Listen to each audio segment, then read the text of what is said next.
ജനക്ഷേമ പദ്ധതികളുടെ പേര് മാറ്റി ജനദ്രോഹ പദ്ധതിയാക്കി മാറ്റുകയാണ് കേന്ദ്ര സർക്കാർ ചെയ്യുന്നതെന്ന് സിപിഎം ജില്ലാ സെക്രട്ടേറിയറ്റ് അംഗം വി ചെന്താമരാക്ഷൻ. തൊഴിലുറപ്പ് പദ്ധതിയെ തൊഴിലാളി ദ്രോഹമാക്കി മാറ്റിയതിൽ പ്രതിഷേധിച്ച തൊഴിലുറപ്പ് തൊഴിലാളി യൂണിയൻ ഹെഡ് പോസ്റ്റ് ഓഫീസിലേക്ക് നടത്തിയ മാർച്ചും ധർണയും ഉദ്ഘാടനം ചെയ്ത് സംസാരിക്കുകയായിരുന്നു അദ്ദേഹം.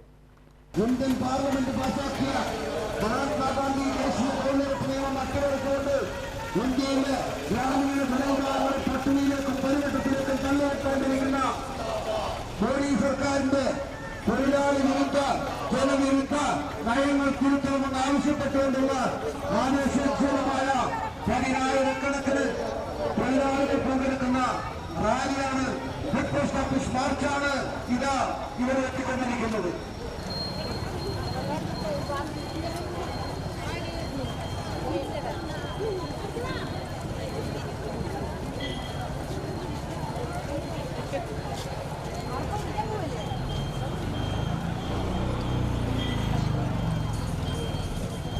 തൊഴിലുറപ്പ് പദ്ധതിയുടെ സാമ്പത്തിക ബാധ്യത സംസ്ഥാനങ്ങൾക്ക് മേൽ അടിച്ചേൽപ്പിച്ചത് പദ്ധതി തന്നെ ഇല്ലാതാക്കാനുള്ള ശ്രമത്തിന്റെ ഭാഗമെന്നും വി ചെന്താമരാക്ഷൻ പറഞ്ഞു. കഴിഞ്ഞ 10 വർഷമായി രാജ്യത്ത് നടക്കുന്നത് അരാജകത്വമാണ്. രാജ്യത്ത് നടപ്പിലാക്കാൻ നിർബന്ധിതമായ ജനക്ഷേമ പദ്ധതികൾ ഒന്നൊന്നായി ഇല്ലാതാക്കുകയാണ്. ശതകോടീശ്വരന്മാരുടെ സഹസ്രകോടികൾ എഴുതിത്തള്ളുന്ന സമയത്താണ് അർഹമായ വിഹിതം നൽകാതെ കേരളത്തെ സാമ്പത്തിക ദാരിദ്ര്യത്തിലേക്ക് തള്ളിവിടുന്നത്. ഇതിനു പുറമെയാണ് തൊഴിലുറപ്പ് പദ്ധതി വിഹിതവും സംസ്ഥാനത്തിന്മേൽ അടിച്ചേൽപ്പിച്ചത്. പദ്ധതിയിലെ തൊഴിൽ ദിനവും വേതനവും വർദ്ധിപ്പിക്കണമെന്നാവശ്യപ്പെട്ട് നിരന്തരം സമരമുഖത്ത് നിൽക്കെയാണ് കേന്ദ്ര സർക്കാർ തൊഴിലാളിദ്രോഹ നടപടി സ്വീകരിച്ചത്. ഇതിനു പിന്നിൽ കോർപ്പറേറ്റ് താൽപര്യമാണ്. ജനാധിപത്യത്തെ അട്ടിമറിച്ചും തൊഴിലാളിദ്രോഹം നടപ്പിലാക്കിയും കേന്ദ്ര സർക്കാരിന് അധികകാലം മുന്നോട്ടു പോവാനാവില്ല. കേന്ദ്ര സർക്കാർ കൈയൊഴിഞ്ഞാലും കേരള സർക്കാർ തൊഴിലാളികളെ ചേർത്ത് പിടിക്കുമെന്നും ചെന്താമരാക്ഷൻ പറഞ്ഞു. അത് 1947 ഓഗസ്റ്റ് 15 ശേഷം സുദീർഘമായ നമ്മുടെ രാജ്യത്തിന്റെ ചരിത്രമെടുത്ത് പരിശോധിച്ചാൽ മനസ്സിലാക്കാൻ വേണ്ടി കഴിയും. അപ്പോൾ ഇടതുപക്ഷത്തിന്റെ പിന്തുണയിൽ അധികാരം കിട്ടുക എന്ന് പറഞ്ഞാൽ അതിനപ്പുറം ഒരു സന്തോഷം വേറൊന്നുമില്ല. കോൺഗ്രസ്സുകാർ സമ്മതിച്ചു, ഇടതുപക്ഷത്തിന്റെ പിന്തുണയിൽ ഗവൺമെന്റ് ഉണ്ടാക്കാൻ കോൺഗ്രസ് സമ്മതിച്ചു. പക്ഷേ ഇടതുപക്ഷം പിന്തുണയ്ക്കുമ്പോൾ നിരുപാധിക പിന്തുണയല്ല ഇടതുപക്ഷം പ്രഖ്യാപിച്ചത്.